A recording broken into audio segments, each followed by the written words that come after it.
Vizag steel plant. ఇక్కడ జరిగిన ఈ ప్రమాదం గురించి ఆల్మోస్ట్ అందరికీ తెలుసు. అందరు రాజకీయ పార్టీలు చెప్పిందే వింటూ ఉంటారు.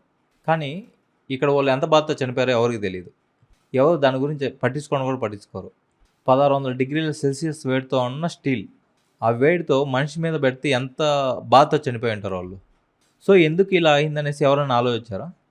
ఇదేం ఫస్ట్ టైం కాదు.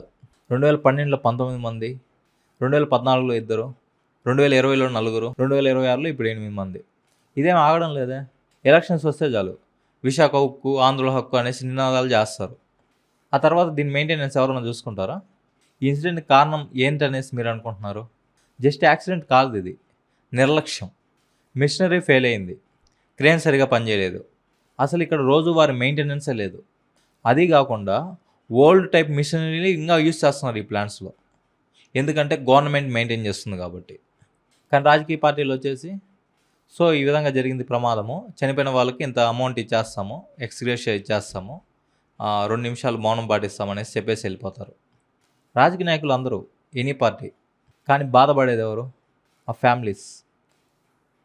ఇకనైనా గవర్నమెంట్ ఈ మెయింటెనెన్స్ పనులు అయితే ఖచ్చితంగా చూసుకోవాలి. దీని మీద మీ అభిప్రాయాన్ని కూడా తెలియజేయండి. వైజాగ్ స్టీల్ ప్లాంట్లో ఇలాంటి ప్రమాదాలు జరగకుండా ఆపుదాం. జై హింద్.